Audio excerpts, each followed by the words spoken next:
Good morning, good afternoon, good evening, and good night. My name is Savannah Playford, the Director of Youth Ministry at Dixon United Methodist Church. Whenever you are watching this, welcome to today's daily devotion. This past week at work, I had to do a diversity and inclusion training. Most companies make you and participate in this kind of training at some point during your time there. You know what I'm talking about, the kind of training where you do team building exercises and the whole point is to show that despite your differences, your different backgrounds, your different upbringings, that you can come together for a common project and therefore you should be able to work together in the workplace. I've done these kind of trainings in the past and they're always the same. Let's be kind of honest, they're cheesy, they're dry, and usually really boring. But we did one exercise this past week where we had to name something that we identified with, or how we would identify ourselves. So as we were going around the room, some people identified themselves as being a parent or being some sort of teacher, or identified themselves according to their hobbies or what they were studying at school.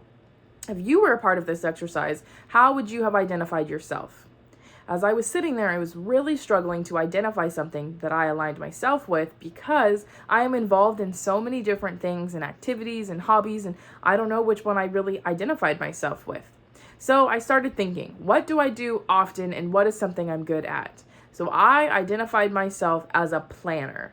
I love to plan. I plan out what I'm going to eat for breakfast, lunch, and dinner at least 2 to 3 days in advance. I always plan out what I'm going to wear the previous night.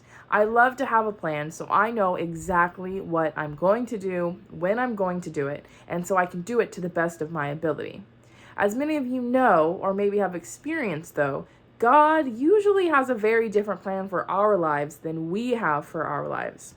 So today I share with you this verse. Proverbs 3, verses 1 through 6 says this: Trust in the Lord, my son. Don't forget my instructions.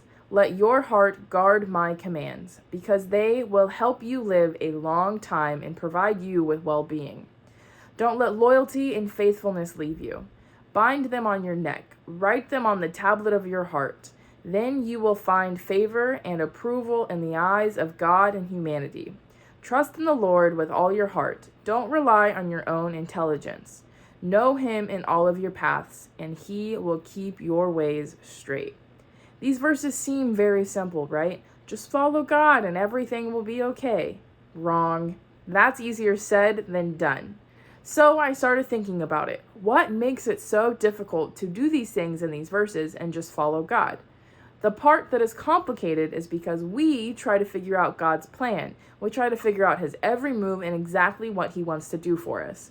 Or we engage in the opposite behavior, where we just kind of sit around and don't make decisions because we are waiting for God to give us a sign and show us what we're supposed to be doing.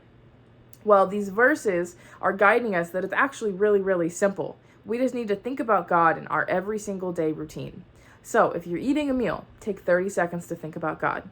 If you're walking between classes or meetings or whatever, take a second to think about God. Before you get on your phone to scroll through your Facebook, Instagram, TikTok, whatever, think about God. If we take time out of our day to think about God and start including him into our lives more than just on Sundays, he will guide us to the right place and it'll be a lot easier to see his plan for our lives. So take action. Hearing from God and following his plan is straightforward. Take a moment out of your day to be quiet and hear him.